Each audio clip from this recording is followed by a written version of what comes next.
Hello and welcome to Slammers Weekly. I'm Beau I'm going to be your host for today. Cole is up in the mountains somewhere. I got a rogue email from him earlier that he's fine and his phone's just down, whatever. But he's out of commission, so I'm going to be the host. I have Ben Litt here with me. You may know him from our analytic episode we did on the Gap matches back in April. It's Philly Am Week. We're excited to talk some golf.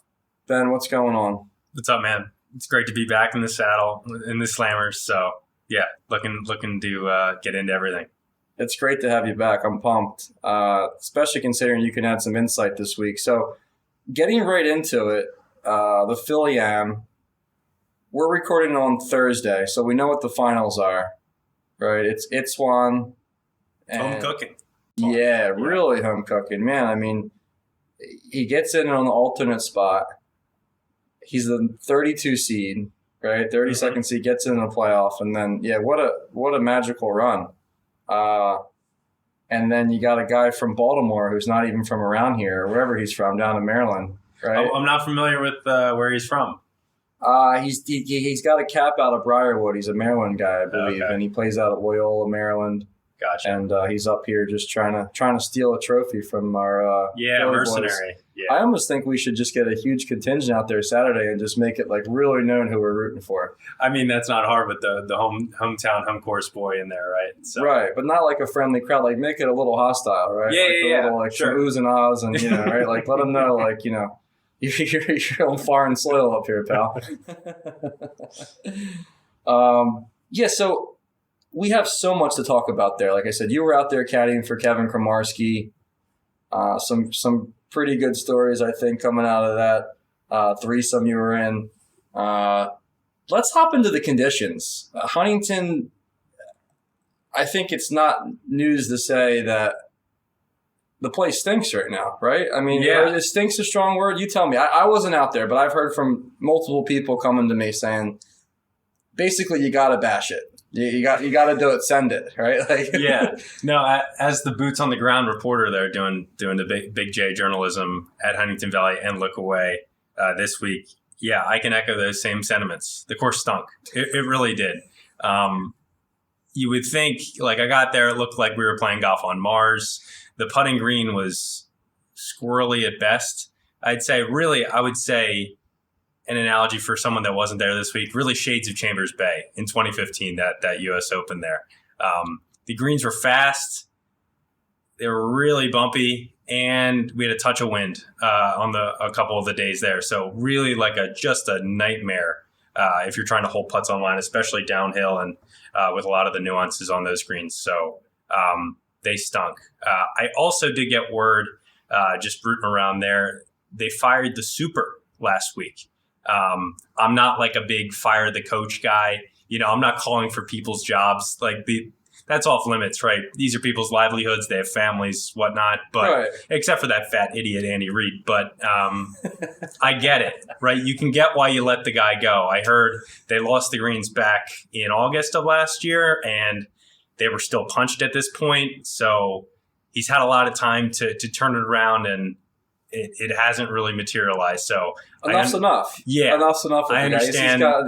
This has been, I think, a story over there for years. I've heard the guy's like a naturalist. Right? He doesn't believe in watering. He doesn't. He has like these, tracks the moon cycles or whatever. He's like kind of like really, one of those like pseudoscience kind of guys, like an Indian rain dancer, right? Like something like that. Just standing out there, right? He's out there just begging, like I need this, right? Like right. All these things are just hanging by a thread. And then I guess they punched late, and we didn't get any rain in May. So his whole no water theory, I don't know much about growing grass, but right, we're not experts, but we have opinions. Yeah, right. I mean, I think we play it. We're consumers. Nothing really grew this May, right? No. I mean, looking at even our rough at Riverton, I mean that stuff looks like it's just stuck in time. It's wispy. Yeah, you could hit anything through that, right? Yeah, I mean, there's patches and. So I think the courses that aerated after Gap matches this year really took a hit, because I've heard Laurel Creek, which has never had any issues growing grass. Right. Even their greens are still bumpy from the aeration holes. They still haven't healed. Yeah. That's been a weird development lately. I heard the Field Club, not that it's a great course at all, but they punched last week, which is a weird time to punch. And I also heard out there that cricket also punched, I think, 2 weeks ago or 3 weeks ago. So I've heard they always punch get it, cricket. But, yeah. Oh, do they really? I've heard that. Yeah. Again, not an agronomist, but it seems like a weird time with kind of the peak early season, kind of destroying the greens there for a bit. It seems like everybody who punches early, their greens are great for it just doesn't, like you said, we don't know different types of grass and the climates are maybe a little bit different, but it seems like punching early is the way to go. I mean, from what I've seen, right? Like, totally. I don't know. But getting back to Huntington, I mean, even the fairways were a little bit ratty. You could see you got into kind of some of those bare depressions in the fairway. I know I was caddying out there for Kev.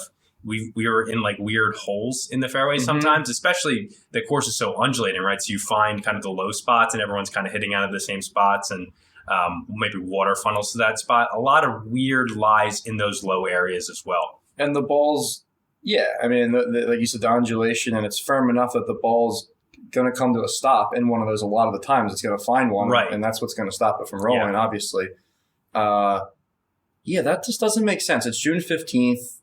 And it's one thing if it was the middle of August, but I mean, June, this is the best. This is it. Yeah. If you can't get a golf course good for the Philly Am, then you're in trouble. No, I agree. And I mean, we got to look at the flip side of Lookaway. I mean, that place is out of control.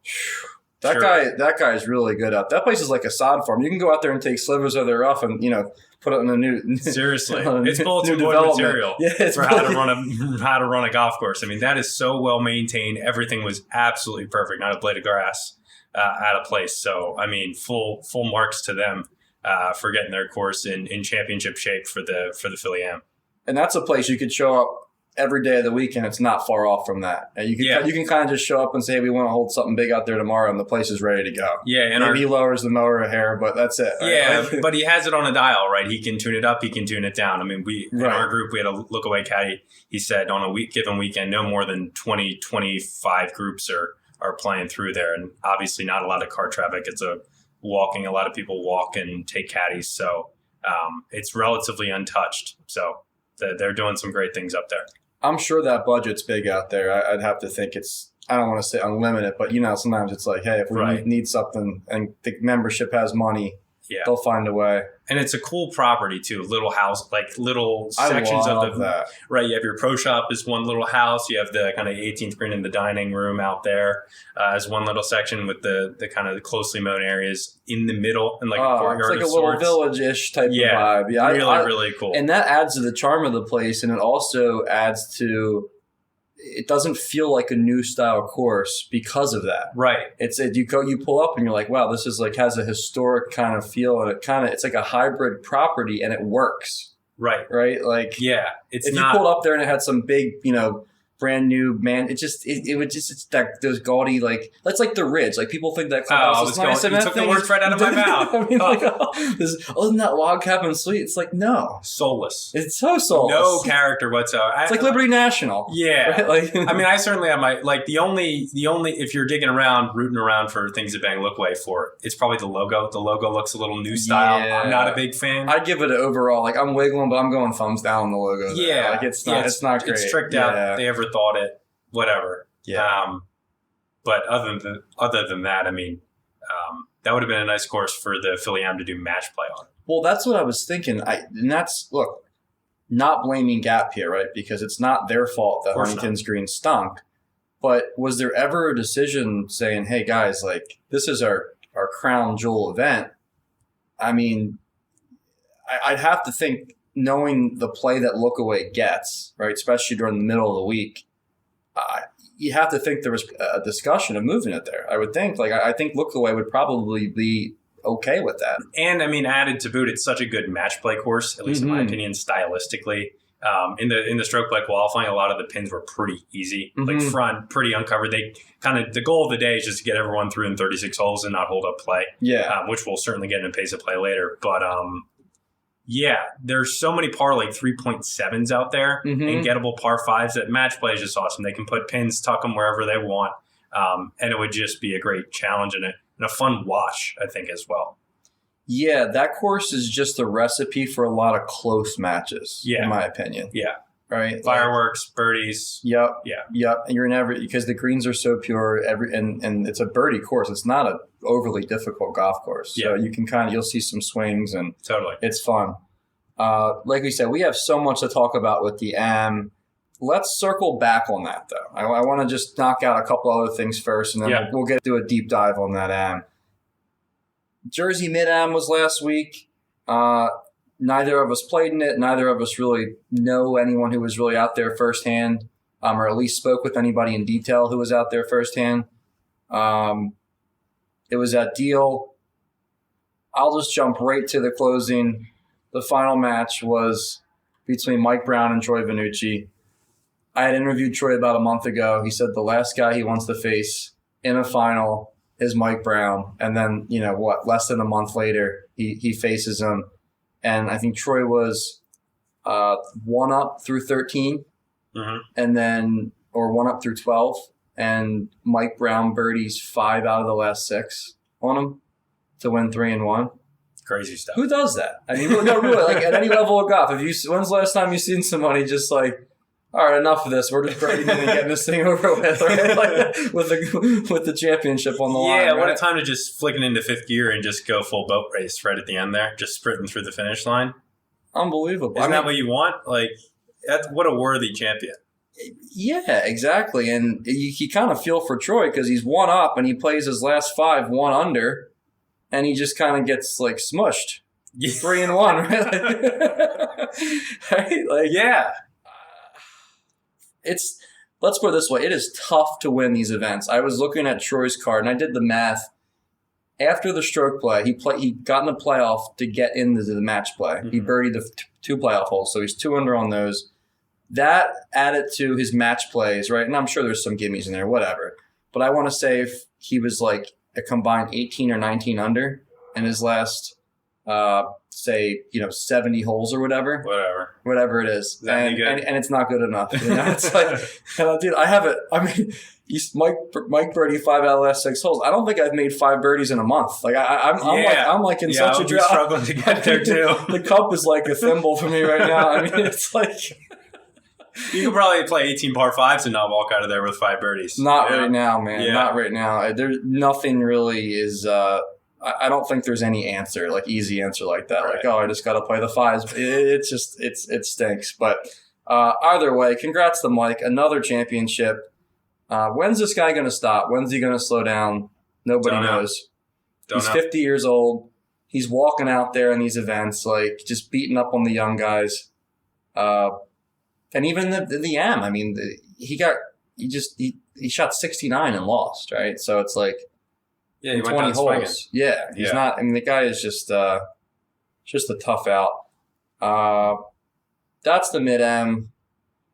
Some qualifiers going on. Last week we had the Jersey AM qualifier. I have to address this because, look, we're the first people to hold anybody else accountable, so you got to hold yourself accountable.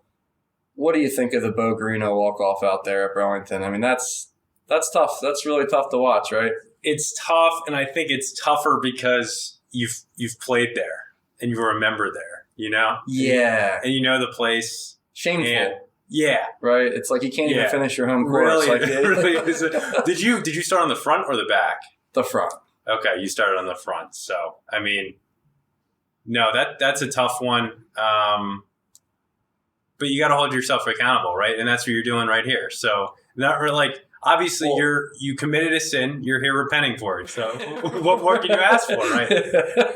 Yeah, I feel like I'm at the confession booth right here. Yeah. I mean, I had a lot going on that day, and I had whatever. Long story short, I've never walked off in my adult golfing career. I walked off one time as a child, as a minor, right? Which my brain wasn't fully developed. I was doing so much stupid shit back then. That was the least of my worries. But yeah, first time walking off as an adult, it really, part of it was shameful, but also like kind of relieving at the same time. I don't know, it was a weird combination of like, you know what, like I have other shit going on. Like I don't want to play golf right now, and I'm heading in, right? Like, yeah, I mean, and life happens too, right? If you have other stuff, you have other responsibilities. It's really not, golf is such a mental game as much as a physical game. if your head's not in it and you're not in the right space of mind in a tournament golf setting, just hang it up. It's no reason pushing it. Well, right? Trying to force the issue. Exactly. I was taking calls on the course, and I'm getting shit was blown up at work, and I'm like over putts. Like, what am I going to tell that guy? Not even thinking about putting the ball in the hole. It's like, yeah, I got to get the hell. And then it didn't help that there was a mass drowning on 11. Yeah. No. Well, the new 13, the old 11. Right. They did the reroute back there, but I mean, no one can play good golf stressing over a TPS report. No, Like, come on. Exactly. Right? Exactly. Yeah. I don't want to make a habit of it. It's a loser move. At the end of the day, I'm going out there saying it's a loser move. Sure. But I think there comes a time for everybody that maybe it's the right thing to do. And I really felt in my heart it was the right thing to do. I pushed my push cart back up. I picked the worst hole to walk off on. I didn't think about it, because I was pushing my push cart up, and I'm walking past every group, and I know everybody there. They're like, it was a smoke day. Oh, that's right. So everyone's like, are you okay? I could have easily pulled the smoke card. Easily. Right. Just, fake guys, injury. I'm feeling a little... That's easy. Right.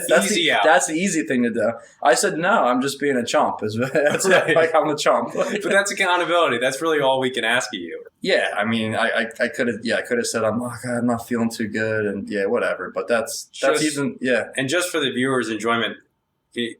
What was the mass drowning on 13? Was it driver in and then drop and hit great. One in? Nice. I actually hit the iron too good. I went past 100 yards and got into that little like chunk zone, right? It's like the splash zone up and up. Right. A little bit of a tight lie there. So this is the thing. The place was rock hard, right, Burlington? Okay. Burlington's in great shape. They're doing great things there. Yeah. I was a member there for a while. I was always critical of the place. Never liked it growing up. What they're doing is great. Anyway, place is firm. Conditions are great.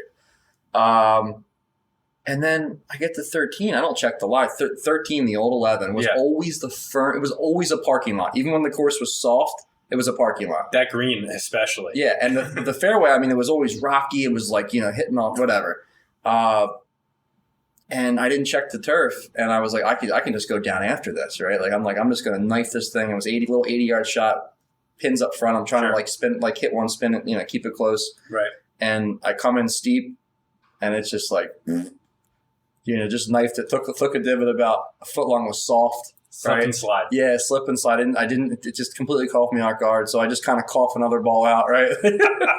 With the new drop, you can kind of do that. It's less, I know. It's less than fat. It's easy to make it above your knee, right? Yeah, you just kind of just plop it out. And the next one just dug the china again, right? Got the miner hat out and just like drilling into the surface. And I hit it, and I'm like, all right, I'm done. I'm going to hit another one just because, like, I got to get one over the water. I can't end on this, right? Right. It's almost kind of had the feeling of, like, the home run derby where the guy's just up there just hitting pop-ups, and the last one he gets out, and he goes, right? Like, I got to get it over this water. Sure.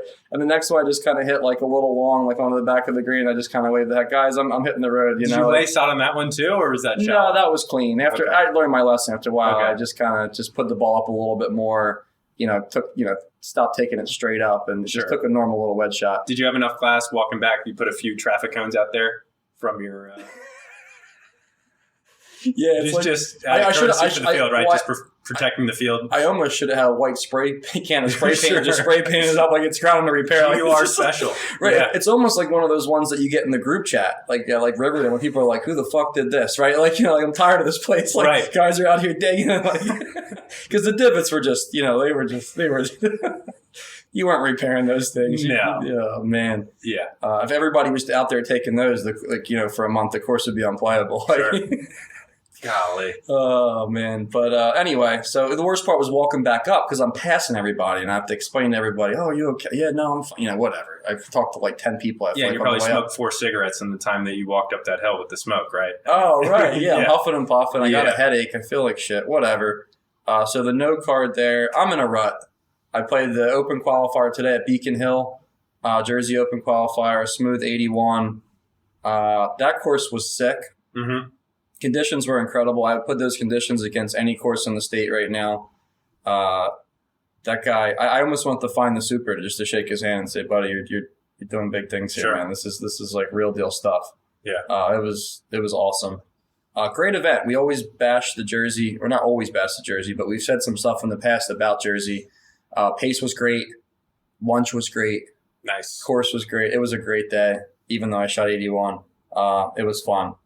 And then, is there any other qualifiers? There might have been a couple Jersey ones, but we don't have anything to add there, neither of us. So we'll keep moving on. Let's talk about some of the courses we've played in the last couple weeks, or say 3 weeks or so. Sure. You want to go first? I'll just throw one out there that I played that I just couldn't believe that I've heard people say, oh, it's bad or it's not great. I just can't believe I haven't heard anybody bash it to the level that I think it deserves is Applecross. Ugh. Pits. And the funniest part about it is the Talamore Applecross combo is a membership combo, meaning they can play both of those courses. So you have access to the two worst courses in GAP. Misery loves company. Yep. Right? It's a match made in heaven. Yeah. It's like, what other course can we find that's house lined with out of bounds and, shitty hazards? And I mean, that Nicholas he's a shameless guy, man, to stamp his name on that thing. I don't care if his son did it. Like, to put that Nicholas name, like, it's like Arnie when he was out there when that Ed Say or whatever was designing his courses and Arnie was just, signing it and showing up for pictures of the first day. It's right. Like, do you really need to, I don't get it, man. I don't even know if Jack's ever stepped foot on that property. I think if he did, I hope he wouldn't, right? It's one of those things, that would be pretty low if Jack took a trip up to Applecross. I mean, yeah, that's true. Right? That's true. The Bear's not getting around. He's not too nimble these days. I mean, if he's, yeah, no, I could go on and on about how bad that place is, but we don't have time for it. It's like one of those places. There's not one single good hole out there. There really is. No, of course not. Not one single good hole out there. There's not really much else to say about it. No, right? It's just it's a dog track. I mean, if you've played there, hopefully you agree. Well, maybe you agree. If not, I would just say avoid. I would just say avoid at all costs. There's no reason to go out there. The greens were literally like sixes. I mean, they were legit Velcro. The fairways from this place today were faster than the greens at Applecross. Really? So. Yeah. Terrible across the board. We need Jack to go up there and defend his name at least a little bit, right? Like Jack could easily just pull the rug out and just totally separate himself from the sun, right? Michael, I think, or whatever. Yeah, I don't know. I don't even know. Yeah. No, he could. I mean, he should. I just, at what point does legacy mean anything? With 100 years from now, when no one, not saying no one's going to care about Jack Nicklaus, right? But when you're, long and forgotten, when you're like Walter Hagen, right? It's not hundreds of years from now, that course is still going to be here and that has his name on it. That, to me, wouldn't sit well if I was in his shoes. But, I agree. Whatever. And with the state of golf, as popular as golf is right now, some Toll Brothers exec is just lying in the weeds, salivating once golf goes under, and he's just ready to blow that course up and throw more houses. He's got a on huge it, right? reserve just of fill cash that in there, right? And just fill that in with Toll Brothers houses. Why do we say if I don't need much? If I just somehow whatever had $1 billion, you know what I would really do with it? I would really seriously, I would buy up all the shitty golf courses, right? Overpay for whatever. Here's Sure. $10 million for Applecross, whatever it is, and just let it grow over or make it like a park or something. Sure. Seriously. Yeah, or preserve land or whatever. Yeah, whatever. Right. Do something good with it. Give it back to the community. Maybe a community farm or something. Sure. It's anything but just these torture chambers that these guys put out. Waste of space. Go somewhere else. 100%. What have you played? I was out at Philly Country 2 weeks ago. It was pristine. That course is great. A lot of fun. A lot of variety. Mm-hmm. It was actually the first time I've been there since they did all the changes with the new range and Centennial. So those all look super cool. Who did that work? Do you know? No, I don't know. I think, but whoever's doing that work is also doing the big course restoration where they're alternately shutting down a 9 in kind of the winter, late fall months. And then, they're just doing bunkers and tees and stuff. Nothing. They're not changing any routing or anything. I think the major architectural change, they're changing 18 to make it more of a dog-leg right. They're putting the tee back. Okay. Because I think people are launching it into the pickleball and the pools. Okay. Too, starting to drive up the insurance premium. Yeah. So that's just protecting the points there. Yeah. And so they're bumping that out a little bit more left to have a little bit more of a dog leg left. That's a shame because that hole falls victim that a lot of holes do as a closing hole. Where if it was in the middle of the course, you wouldn't say a word about it. It's not a bad golf hole. No. It's just not a good 18th hole. No. It's kind of like Riverton's. Just exactly. Throw it down there wherever, and then you have 100 to 130 yards in, and Exactly. there's not a lot of excitement there. Nah. A lot of just take your par and get on with it, I love Flynn, and but I think that course, the good holes are about as good as it gets. Mm-hmm. I mean, I think 3 is really good. I think 4 is really good. 4 is love excellent. 4. I mean, that's about as good as it gets. Yeah. I think 5 is good to the right pin. Like, if it's set up the right way, and I have the overhanging, whatever, right? Yeah. But if it's to the right pin, it's a good hole. I think even 6 as a par 4, up a little bit's a good hole. Yeah. 7's great. And then the course kind of, to me, after the 7, kind of goes down, and there's a couple good holes sprinkled in there on the back, but I'm not an overall fan of the back. I think 16 stinks. I love 13 and 14. I think 15 and 16 are tough. Yeah. That's not good. No. Not good. No. You like 13. I like 13. Yeah. 11's really good too. 11's a good downhill par 3. I like that. 11, 13. I think 14's a good hole, but it almost doesn't fit the course. It almost has like a newer style look to it. Yeah. But no, I agree. It's a good golf hole. It kind of gives me the feel of like a reverse 4. Yeah. Kind of you're bending the other way. Yeah. But still everything's pitching left to right around the green. Yeah. I like it a bunch. I like the look. But then I think 16, like you said, 15, 16, and then 17. 17's weird to me. I don't know. I'm not that high on 17. I think it's okay. I think 16's way worse. Yeah. It'd be better burning your energy dissing 16 than 17. No, I agree with you. There's no good way to play 16 because playing with a few members, they couldn't give me a straight answer on.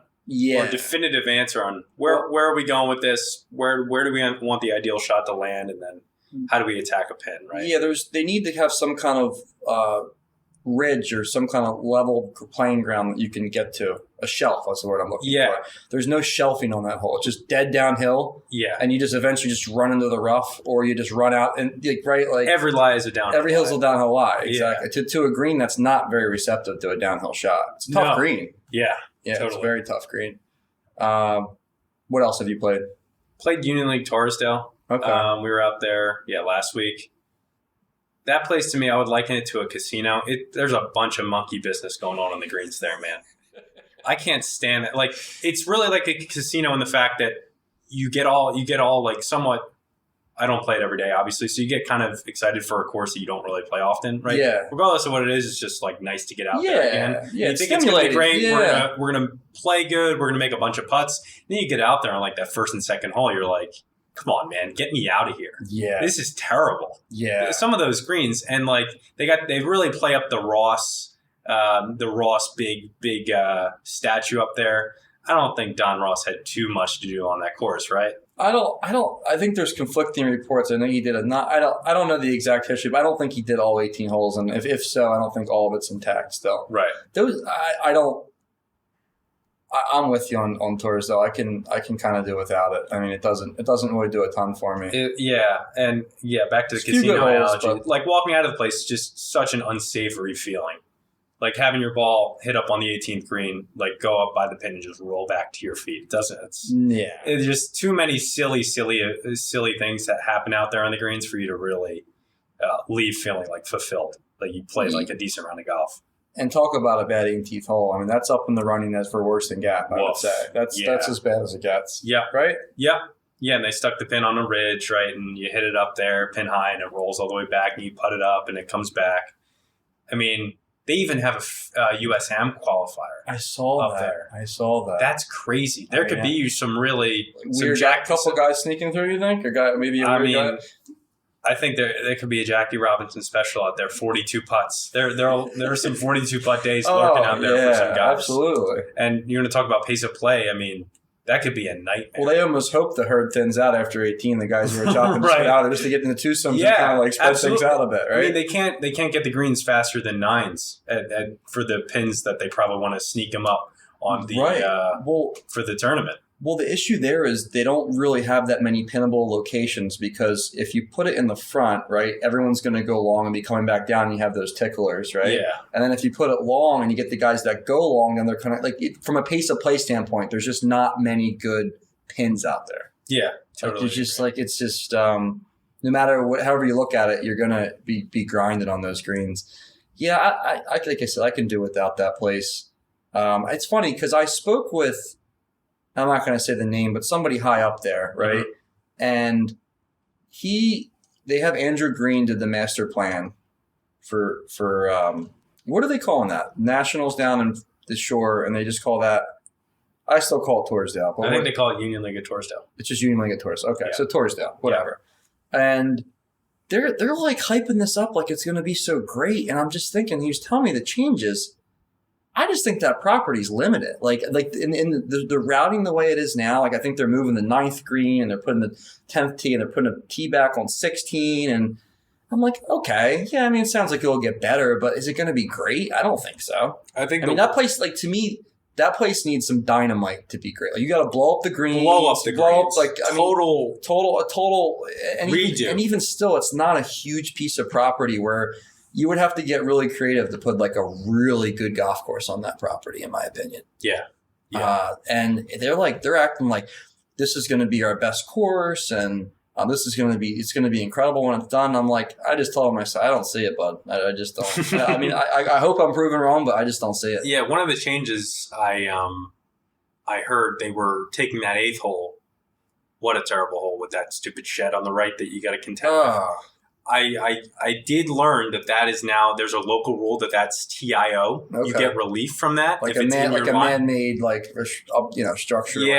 Or whatever, what a terrible hole if you have that sort of local rule in there. Just knock that thing down. But the rumor has it that they're moving the green across the little burn there. Yeah, they're moving it short to that little fairway area. Exactly. Yeah, exactly. Yeah, actually, they might be moving it short of it, is what I was told. I could be wrong. Yeah. Short of that. Yeah, short of it. Right, the whole exactly. Short. It's par 4. Move it about. It's still par 5. But it was advertised to me like this was some groundbreaking, amazing idea. Whoa, it's like the course still, like that hole still stinks. Right. That stupid hut is still there.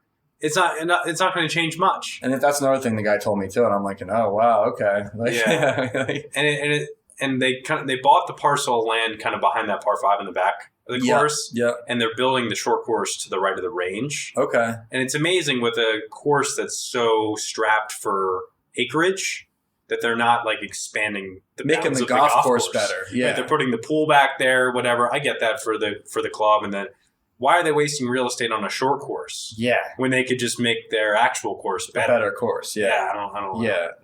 Whatever. Yeah. Enough on that. Yeah. Andrew Green's great, though. I'm sure if anybody can maximize that, he's the guy. Yeah. I played White Marsh a couple days ago. I've never been impressed with their conditioning out there. Every time I play there, it's soft, even as firm as everything else is right now. Yeah. Went out there on Tuesday, soft. It wasn't bad, but it wasn't. But, it's just you never leave there going, whoa. It's just always seems to fall a bit flat. Sure. I like the design, though. Yeah, it's got some great holes. Yeah, it's got some really good holes. Some few really bad ones, which could use that long 3 on the front. Woof. Yeah, the angle of the tee box is left. It's like you're driving. You're hitting towards like a Vietnamese jungle behind the green, right? Yeah, that's a serious jungle back there. Mm-hmm. And then 5's bad. The dogleg right par 5 near the range. That's about as bad as it gets. 6 is bad. 7 and 8 could use some work. I was actually playing with somebody who made a great point that they should have 7 and 8 flipped. Like they should play from, like, you should go up on the left-hand side and come back down the right. Right. You can make them both dogleg left and get them away from the out of bounds and kind of angle them away. Kind of like a la Willie Flynn, like 11 at Rolling Green. And he's a king at that, right? Using the outskirts of property. And there's a natural gulch there in the middle. So it makes total sense. I mean, George C. doesn't make too many mistakes, but he fucked that one up. He did. He really fucked. If you look at it, he made a mistake. Like, I haven't been back there in a while, but I always thought, something was goofy about those 2 holes that you have to go across the street and play and then come back right to 9. Yeah, they don't work. Yeah, I think that's about it for me. Anything noteworthy? Yeah, but we'll move back on. We'll get off the for the people who don't like architecture. It's time to wake up. We'll talk about something different. I'm just going to talk about one qualifier coming up, and then we'll hop back into the Philly Am. Bellwoods on Monday, Philly Open qualifier. I don't know what the number's going to be out there. I heard that place is rock hard right now. Really? Yeah, I believe it. I heard it's just an absolute parking lot. Yeah. I mean, if that's the case, I mean, who knows? It's hard to speculate. Anytime you get the firm conditions, always balloons it. We're going to get some rain this week. Yeah. Towards the end here. Yeah. Figure. I mean, it's getting hard to qualify for this stuff. It's always 2-3 over now. So if you can, kind of got to just try to go out and shoot par, and if you leak a couple, then so be it. Right. But yeah, I'm looking forward to that. I don't mind that course. I think for a qualifying course, it's pretty fun for the most part. Yeah. Front nine's good, and back nine has a few weird ones, but it's better than most. Back to the Philly Am. All right, so finals on Saturday, and we were talking about the conditioning, right? How are these guys shooting? I mean, Huntington's not an easy golf course. We can all agree that. And I saw Itzwan was 5 under for 11 holes in the semifinal match on those greens, with the course pretty much tipped out. That's outrageous, right? And it's not even like you could even make the argument like, oh, Gap put the pins in easy spots. Like, they're not. They're like, there's no easy spots. You can't make easy pins at Huntingdon Valley for guys to take it deep like that, right? No. Especially on the back end of playing like 5 rounds of golf, competitive rounds of golf. Because as much of the Philly Am is a test of physical or mental fortitude, it's physical as well. That's a marathon. 100%. I mean, this week was especially long. I mean, with that first day getting drug out and then having to come back and finish, and guys getting like Itzwan had to sit around getting in a playoff. Right. Then goes back out and wins, and I think he won 19 holes to one. I mean, it's almost like it's almost like you have to just check out to another zone. Like, you're just not even like. It's almost like it's probably about as close to an out-of-the-body experience as you're going to experience playing golf, because you're just mentally drained. You're just kind of out there just playing, right? Like, you don't have time to even think about anything. You're just you can't even expel the energy to really, you know what I'm saying? Yeah, no, we always talk about offline with flow state, trying to get into that slot, right? This is where it is, right? Flow state, you need to be the most efficient user of your energy in tournaments like this, right? You can't be thinking about 4 and 5 footers early in the week, right? Because that'll just pay. You're just robbing Peter to pay Paul later, right? You're going to wear down your You're going to flatline at some point, and you're just going to shoot 41 on the front and be 5 down, and you're done. Yeah, it really separates the hitters from choppers right out there. Right. Nobody with high anxiety has ever won the Philly Am. I don't even look at the history. I'm just throwing that out there. I don't know if it's possible. Yeah, you might be able to get through a 36-hole event, like the Mid Am or something, shaking around. But sure, there are not enough high noons in the world to get you to drown out those right, because eventually they stop working, right? They stop working, you fall asleep, right? You can't beat them, right? Right, you almost have to be it almost has to be a dosing, it has to be the perfect dose of and if you go over the dose at all, you OD and you're done. It's got to be an IV drip. There's no way you can self medicate. No, you almost need the breathalyzer out there, just kind of blowing after every hole and saying, need a little top off. Just keep it in the slot, because as soon as you get out of it, you're in trouble. Yeah, either way. Yep. Speaking of drinking, you saw some drinking going on there, right? Yeah, it was great. We had a lot of coolers lug around Huntingdon Valley.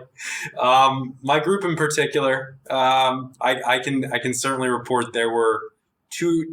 I would say we were working on the 3rd high noon by the time we hit our first tee shot. Okay. Of the day. So 2 on the putting green practice. And that's not including road sodas on the way over. No, I can't. This is all alleged. These totals are all alleged. I do not have any of the material from the roadies coming in, but yeah, some really good performance. I believe we chatted offline about a posted total of 12.5.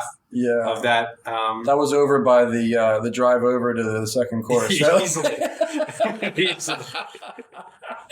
Wait, so yeah, you got it. So you got the caddy. He's got the caddy lugging the cooler around out there. I think it was the player mostly. Oh, okay, that's respectful. Yeah, because you got to. The player owned that. Carry a bag in a cooler. That's. You respect them for keeping them cold, right? You don't want to be out there drinking warm, fizzy drinks. Right. And it almost got to the point where at Huntington, because kind of the holes are kind of intertwined with each other and the coolers are kind of intertwined. You just drop the cooler. Drop in the cooler and go around, make a little 3-hole trip, and then come back, right? I think It was just like checkpoints, right? Yeah, Or outposts. Exactly. Outposts. Yeah, Right. Yeah. So you got to be really strategic about it out there because, I mean, you got to maintain cruising altitude however you can, right? So what else you got from there at Huntington? So yeah, going back, I know. We So mentioned, you never said you caddy for Kevin Kramarski. Yeah, he played very well in the stroke play, very well. I mean his card at Lookaway was extremely clean. No, I mean we always talk about card hygiene in these things. I mean that's A1, one birdie, one bogey. I mean, I love seeing that because there's no way to fake that. 16 pars you don't fake. No, you can fake around 10 or 11, and it was easy. Yeah, it wasn't like. It was probably 16 greens. Yeah, 17 that's greens. Great. Yeah, that's fun to caddy for. That'll get you into. Oh, I know, because it's really at the point where, I mean, to me, I talked about this offline. It's like conducting a symphony orchestra. Right. Like all of the players are very good at playing violin, piano, oboe, whatever. You just need to get them into a spot where they're going to be successful, right, in time and stuff like that. So it was really fun, just like totally taking the mechanical aspect out of golf and just like thinking numbers, thinking wind, thinking elevation, thinking slope, and just going and executing. Right? Yeah. That's the most fun I think I've ever had on a bag looping around any tournament. Yeah, that's awesome. Caddying is one of those things. If it's a great player, it's so fun. It's like it's such an extreme, right? Like bad players, it's one of the worst things you could do with your time.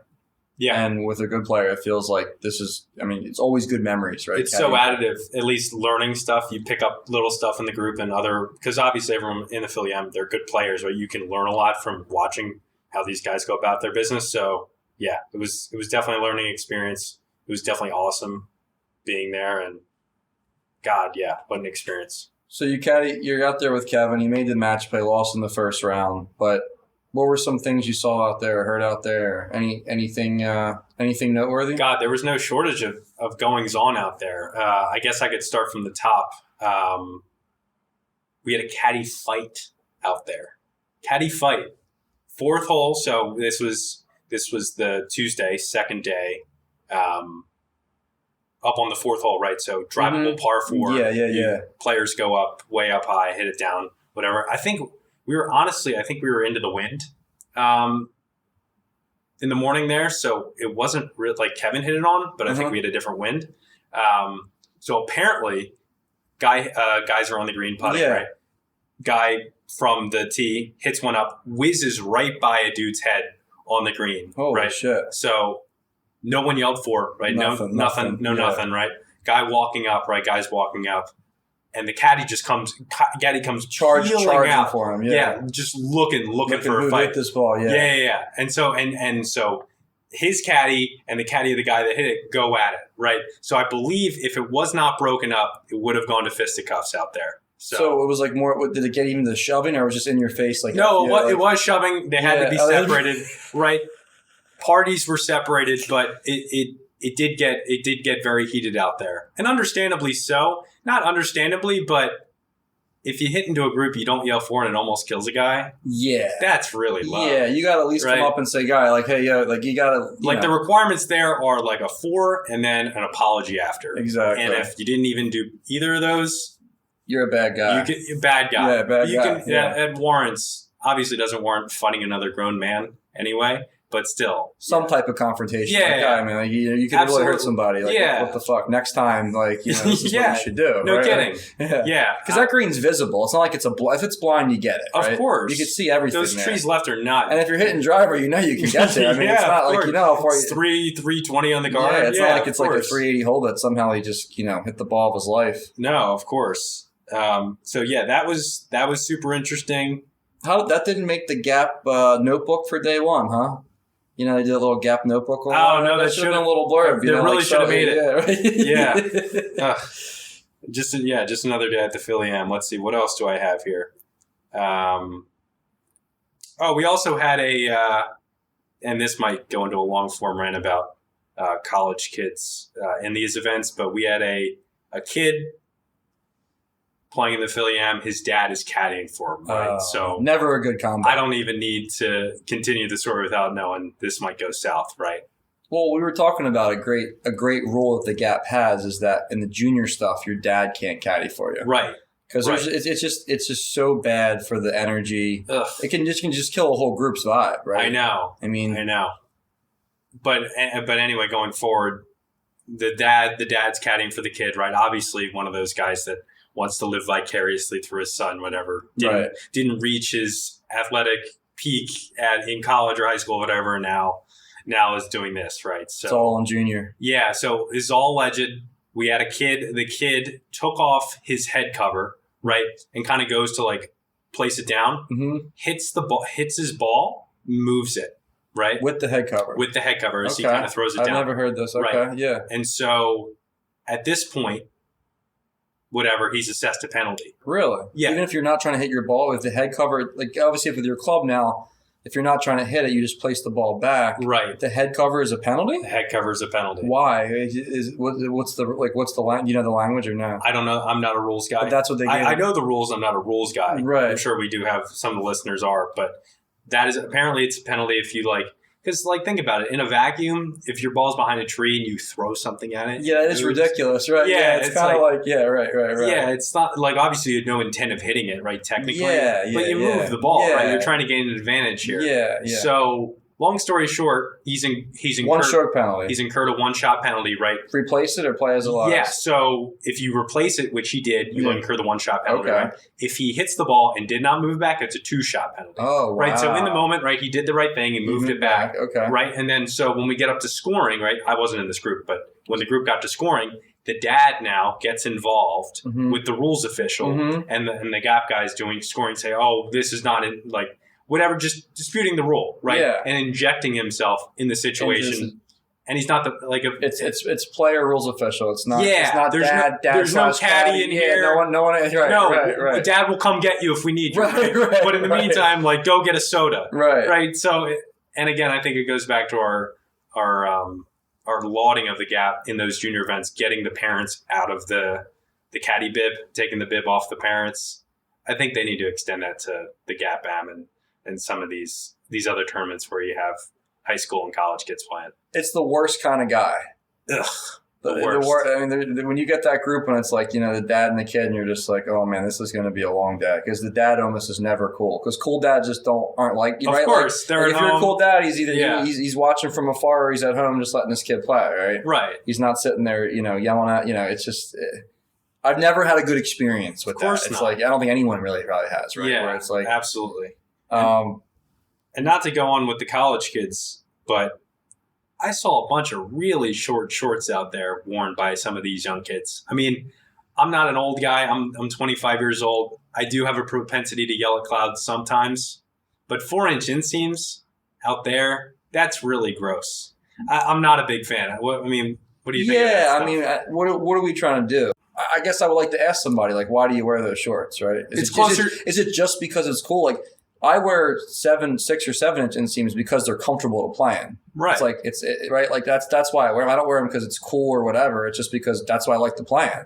So they really like to play in 4-inch inseams. So I just can't imagine that being comfortable. And this is not Saquon Barkley playing in the Philly Am here. No. These are just normal white guys, right? Right. With super unassuming figures, right? I mean, seriously, these things are closer to Speedos than they are the shorts that you and I are wearing when we're dew sweeping out there playing our $10 Nassau's, right? Right. I don't know. I don't like the trend. Waiter, take it away. I don't need it to go box. Enough of that. Enough of this. Yeah. I think it could be short-lived. I don't know. We'll see. I hope it's a fad because it's not good. Was that ever in back in, like, I don't know the styles back in the, like, was it those this is like, is this the first time these have ever been in playing golf? No, because I mean, the long history of golf fashion has been like baggy. Right. Baggy. Right. That's what I'm just saying. You got Tiger, everyone with the baggy clothes, the FootJoy maternity shirts that are down to your elbows, right? The sleeves are down there. So way on the other side of the spectrum, given golf apparel history. Yeah, I don't think this is the first time. So yeah, I guess we'll see if it gets faded out or not, or if there'll be any rules put in. But what else? Did you see any big letter hats out there? You know, white belts. Any other egregious attire? I saw some white. I saw, I think, maybe 1 or 2 white belts. I think it was a double infraction because it was a white nylon belt. Really not good. Yeah, that's tough. No, I didn't. I didn't see any of those 3-letter hats at golf. I know Grit. at our club, Riv, right? I didn't see any of that. I'm somewhat optimistic about the state of Philly amateur golf that I didn't see any of those. That's good. Yeah, in those events, but then again, if you do go down in class to some of the net events, you're going to find gobs and gobs of those, because somehow those hats just keep showing up on pro shop shelves. They sell. Who are buying these hats? I don't know. Enough. Man. Nobody I hang out with. That's for sure. Yeah, that's a deal breaker for me as well. What did you think? You got anything else written down? Let's see. Other news and notes here. Oh, yeah. Wanted to touch on the Huntingdon Valley lunch price. $41 for the buffet. We had, Beau, I'm just take it through. We had gazpacho, just a little thing in gazpacho, fresh fruit, chicken salad, and then deli meats. $41.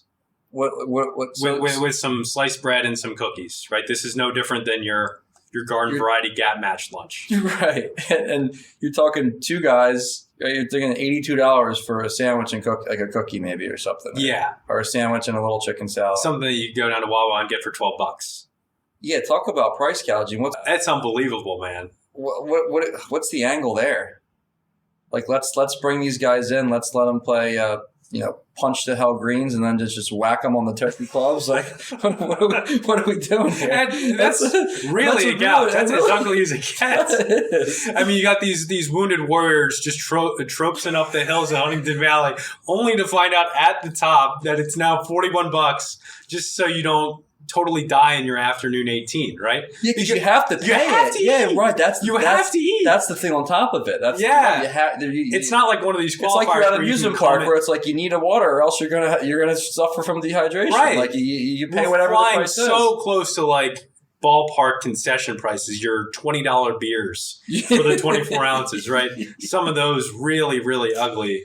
I mean, I thought that was just really gauche. Yeah, to charge that. That leaves a sour taste. Yeah, I don't like that. Someone's got to look into that. Yeah, that's a $15 a person, $20 max, right? Yeah. Let's see, what else do I have here? I had one other thing. Sean Seminence was playing in our group. Great guy from cricket. Really enjoyed touring around there. 36 holes. So we're playing look away first, right? And we're not waiting on groups, or we're not waiting on groups per se, but we're kind of slow. You can always kind of detect when your group's kind of in a quagmire, kind of really the vibes are, not that the vibes were bad, but you're just not playing fast. You're not in a groove. You're not walking up hitting shots. No. And so we have this college kid in our group, not to bang on college kids in this pod, but Joey Bag of Donuts. He's taken like 20 seconds over the ball, man. It's really bad. And he's not really playing well. So there's a lot of shots right out there. And so he's clearly the most slow guy in our group. And so props to Sean. We get up to the 18th hole at look away, right? We're clocking in at like 4 hours and 45 minutes. We know we got to go down the road to Huntingdon Valley in like 30 minutes, or we're on the box in 35 minutes, or whatever. Like tighter than a connection at DFW. And pin goes in, we all hole out on 18. And Sean, right, you customarily say, like, nice playing, man. See you over Huntington, yeah. Goes over, shakes Joey's hand, says, hey, pal, you're slow as fuck. That can't happen on the next 18. And walks up the hill to go get the box lunch. Sean's the man. What a hero. I love that. What a G. I mean, you really need to give a standing ovation for a gesture like that, right? That's almost that's what these marshals should be doing, right? Seriously. That's what it takes a real man to look a guy in the. It really takes a real man to look a guy in the eye and say that, right?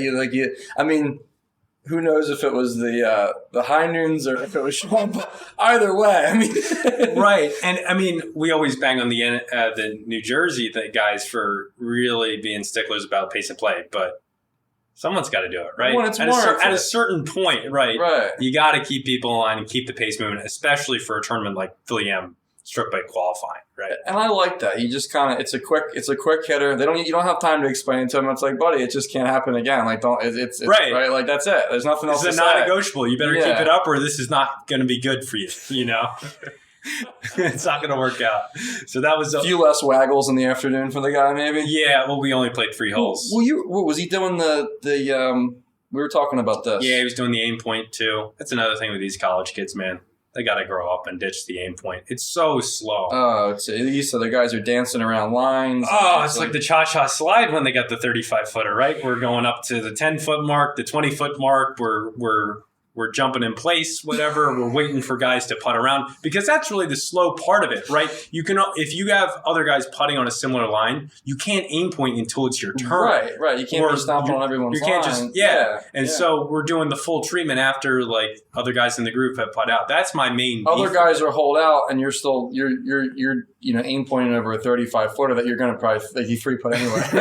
It's like, I could give a shit if you're aim pointing because you want an advantage or doing something like that. Yeah. But when the nature of it holds up play, that's when I have an issue. Right. When that's the sentiment, then right. No, I agree. It's like who am I to say, right? But like I think it kind of draws a line where it's like we're playing amateur golf. The main goal is to have fun and compete. That's what it all comes down to, and that kind of takes the fun out of it sometimes when you're playing with guys that are doing that, and it's like, all right, man, especially guys that never waver from their routine. Even though they're 8 over through 14, and it's like, guy, man, like, can we just cut this out a little bit? No, I agree. I had one more thing, and kind of dovetailing in with that tight turnaround between Huntingdon Valley and Lookaway. It's not a close drive between those 2 golf courses, and funny enough, we teed off 10 at Huntingdon Valley our second round, and Sean doesn't have his caddy, right? And we're like, we maybe thought like he was a look away caddy, so maybe we thought like, oh no, he just caddied a look away, and then Sean was going to take the bag for the next 18. Yeah. So Sean thinks his caddy's coming, right? And he was. We found out that he was supposed to come, right? So we're walking up 10 in Huntington, and we see this cart kind of coming out with Sean's caddy. Come to find out, the guy got caught with a speeding ticket going a 45 and a 25, just trying to make it, hauling ass to make it to Huntington, right? Just to make a buck, and then he gets the ticket. It's like a net. He's in the red for the day. After that, right? Yeah. It's just like, I mean, what a shitty reality that is. $200 speeding ticket in the school zone, whatever bullshit. Oh man, right? Nobody wants to hear, "Oh, my caddy, I'm running late for my tee time." Right? Like, no cop wants to hear that story. No, so just another little snippet from Philly Am qualifying. They really that day is jam packed for everybody, man. That's just like it's a mad race to get it done. I mean, I can certainly confirm I was going 45 in that same 25 as well. So that guy probably did his homework. He knew there was a big influx of a troops heading down from Lookaway to Huntington, and knew there was going to be a big cash grab there. A sweepstakes for those cops. Right. You can just pull everybody. I mean, there's just as soon as because it's just a constant flow all day of people going back and forth. Right. Yeah. It's just and everyone's all pressed for time. Those, nobody's going 25. Right? No, of course not. They did their homework. That might have been an inside job. More to come on that. We're monitoring that situation. We need some closer courses next year. Yeah. Back to the course. What anything stand out outside of the greens being shitty? I mean, typical Huntington as usual. I mean, some new tee boxes. Typical right? Huntington. The 18 tee box looks pretty sweet. I saw. I actually wanted to touch on that as well because I know obviously in the world of golf, they're talking about rolling back the golf ball, and we never.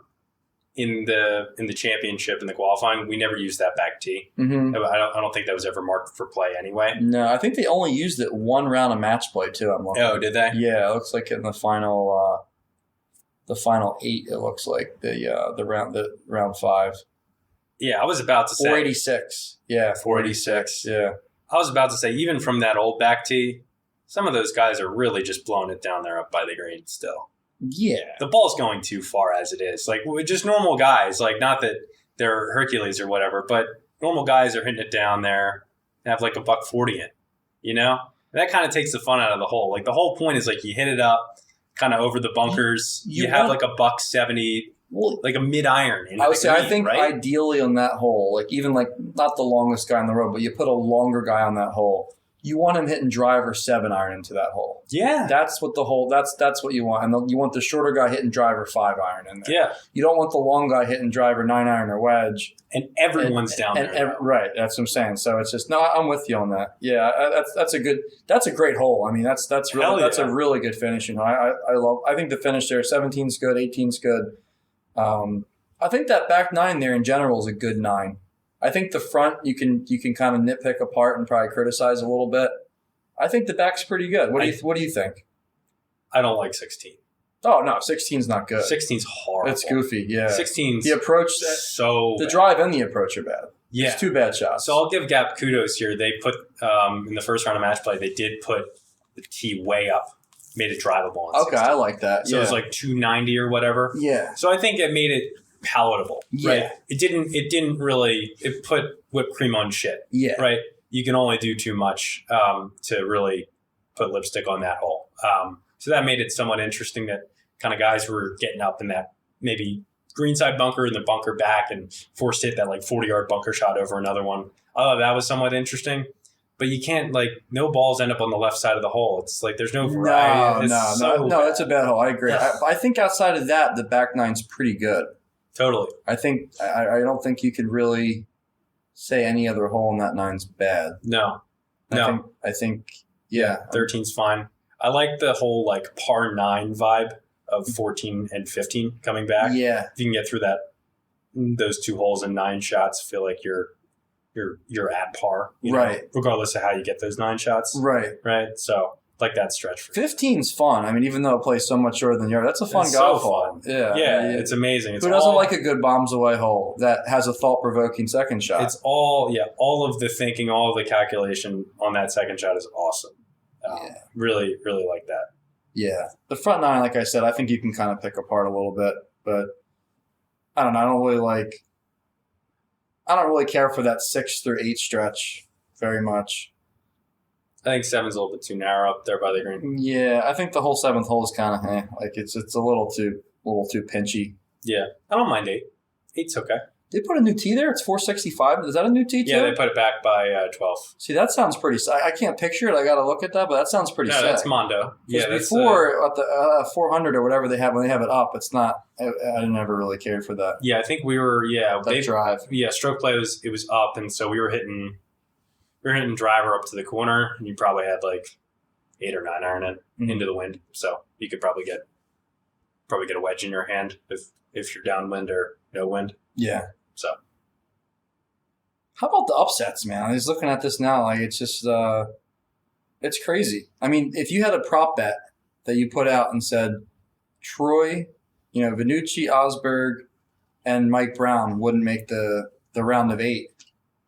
I mean, you would say there's no chance the way the brackets fell. Yeah, especially Osberg. Yeah, his home track. It looked like Butcher at home. Yeah, he looked like he was. I mean, he played great. I mean, Troy was the number 1 seed. Osberg's 2. Brown's playing great, right? Like, yeah, it's just you would think those guys would be such tough outs, and they all got chopped. Well, Brown didn't, but Troy got chopped up 4 and 3, and I think Osberg lost what? I'm looking here, 5 and 4, was it? Yeah. And I guess you can't help but think conditions might have played. Yeah, 5 and 4. Conditions might have played a part in that, Yeah. The greens being there's squirrely as it is. I don't know. It just invites more variance. It does. Right. Yeah, no, absolutely. It doesn't. You always get back to the argument, well, everyone's playing the same course. And yeah, true. But there's certain variables that hurt a better player, right? It's just a fact, right? And you were talking about this offline. Jeff Osberg playing against just a pro for the first time the pros see in Huntingdon Valley. Mm-hmm. I think that'd be a great match. That'd be way closer than anyone would think. Outside of the top 50 tour pros, like bottom level tour pros, like the guys being 100 and 150 on the Charles money list. Howells. Yeah, right. Well, Chuck's pretty damn good. No, I know. For his ranking, right. No pressure. Chuck's just a choke artist. I mean, he is. I mean, the only time he wins is when he's just hitting it so good that he can't not win. Right? He can't. It's like a war of attrition. Well, you saw as soon as he went over to Live and there was nobody out there, he just goes out and wins. Sure. I mean, he's yeah. I mean, Chuck, I feel like on a no pressure day is probably a top 40 player in the world. Yeah, I really do think he's that good. He's a mechanic. Yeah, but I'm thinking I'm going to go down the lines of Who would be like a good guy to throw out there? Like Chez Reavie. Yeah, there you go. Chez Reavie and Jeff even Osberg, like a Joel, minus even 110 like a apiece. Joel Dahmer. I know he's a good player, but like even like a Kisner or Dahmer, one of those guys. It's like kind of like at this point in their career, Zach Johnson, whatever. That kind of like just normal, like still good golfers, but just don't. I think you throw them at Huntington against Jeff Blind. I agree, and I don't want the listeners to get the wrong idea. Like this is not like. Oh, the Houston Texans are going to lose to the Alabama football team, right. Exactly. It's a little bit different. There's a little bit more nuance here than that, right? Absolutely. I mean, just saying, you saw Osberg in the stroke play shot 5 under there. I mean, do you think a tour pro is going to go out there blind and shoot much better? Like, I really don't think so, right? Like the shot, you have to hit all those shots, right? And there's so much nuance on those greens. I mean, for seeing it the first time, you could be just completely befuddled out there. Yeah, I would say caveat to there: no green book for the pro. Yeah, no green book. Sorry, I don't know. The green book would help, but out there, it helps, obviously. No, it would definitely help. Yeah, but there's so much effects there and graining, and there's a lot going on there. Sure, right? It's not just as simple as like, oh, this breaks left, right? Like there's just it's not as computational as you'd like it to be. Yeah, right? No, exactly. Yeah, it's a weird AM. So Saturday, Patrick Itzwan and Michael Crowley. I wish I knew anything about either player, so I can't make a prediction. But do you think, this is what I think factors into this too, right? I think if I had to handicap this, right, if you were telling me, like, I really had to sit here and look, I am a horrendous bettor, right? I mean, horrendous. I mean, you've seen the track record. I mean, the guy's not good. Horrible. And it applies to this amateur golf too. I mean, if I had to pick, I mean, I would have just gone belly up. I mean, clean up on aisle 6. I would have been hitting up my VIP host for a reload bonus about midway through the first matches. Chips.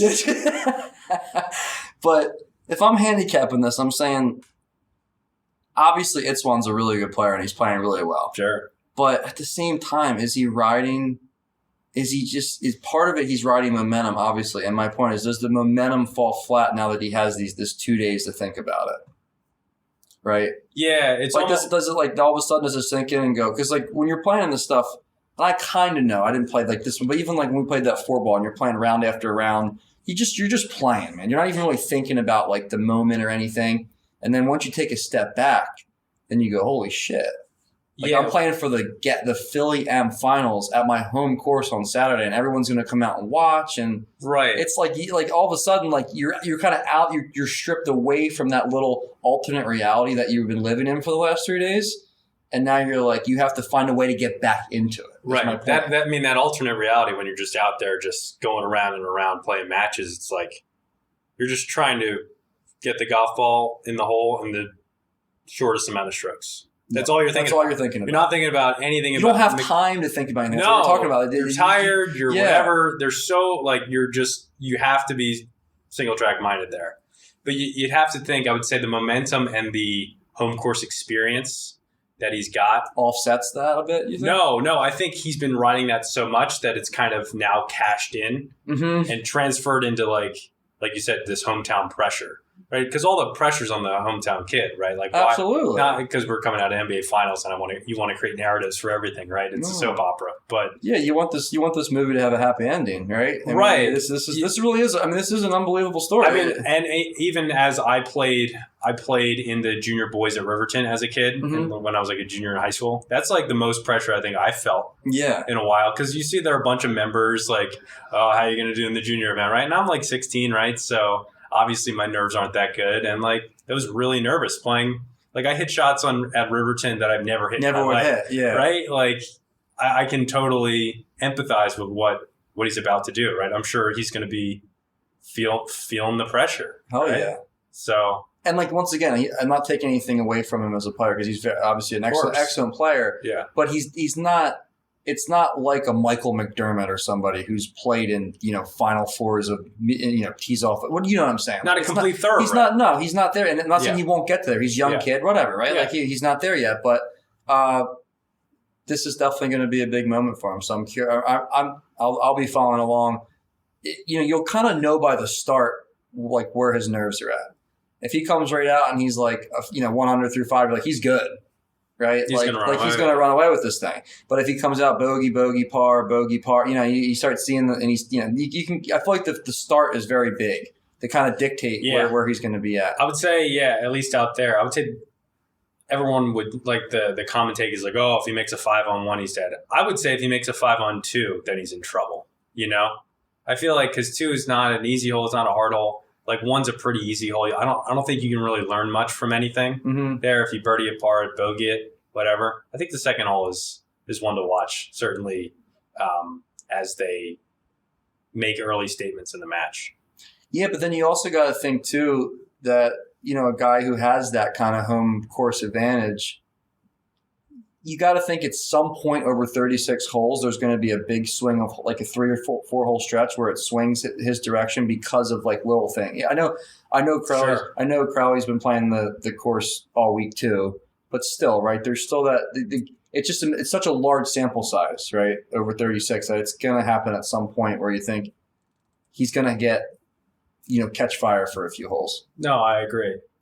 And it's just, it's almost like the Brooks Koepka thing. He kind of thrives on being the underdog and kind of being the away player, You think Crowley could definitely get some fuel from being the kind of definitely. I feel like that's definitely in play. I mean, if I'm being honest, I'd much rather be in his role than I know, that's what I'm saying. Of course. Right? Yeah.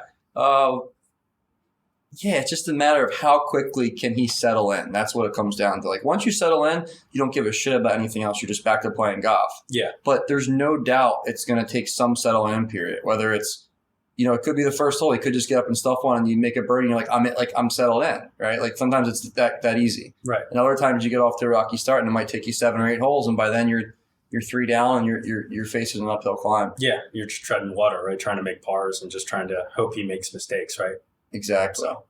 Yeah, no, it'll be interesting, but always some upsets in this stuff. Always some interesting brackets. If you ever did, like it would be like the March Madness. If the Gap ever had you predict a bracket, there'd be no perfect brackets ever. Like you can give away cars and houses, whatever. Like all the stupid prizes, like win a whatever, $10 million. It doesn't matter what you throw out there. No one's ever going to get a perfect bracket. Yeah. I was talking to some of the interns there too. They do one of those bracket challenges. Oh, do they really? Actually. Yeah. So I think everyone puts in money, or maybe it's free. I don't want to. Yeah, you don't want to gamble on it, right? But don't want to get the they IRS do on that. These guys. So that's fun that the Gap interns and kind of the Gap guys kind of have a little inside game. So Gap rocks, man. And the best, really aren't they? Just let's get us some of these tier 1 courses on deck coming up. That's all. That's my only or at least conditions. Yeah, Huntington's a tier 1 course. It's just the conditions. Yeah, no. Yeah, I wasn't gonna let you off the hook with that. Yeah, you got look away coming up for the Open will be great. Yeah. Walking that course makes me disappointed in sign up for the Open qualifier, but hey. Yeah. Well, it seems like Lookaway's pretty open to having stuff, so maybe next year they'll have something. Yeah. I'm cool with them just having one. Like, they should just, if they were open to it, what's the harm in having them have one major a year? Yeah. Nobody would ever complain about that. You know what you're getting. Yeah, you know exactly what you're getting. So. All right, well, I think that's about all I have. Do you have anything else? I think that's it. Thanks again for having me, Beau. Really thanks for coming on. And if Cole doesn't come out of the wilderness soon, we might have you back on next week. So. Sounds good. All right, thanks for tuning in. This is Slammers Weekly. We will see you guys next week, and by then we will have a new 2023 Philly Am champ, and we'll see if Beau can break 80 in a qualifier. I wouldn't hold your breath. We got a scratch match coming up Saturday, so we'll see how the guy does. One step at a time. Yeah.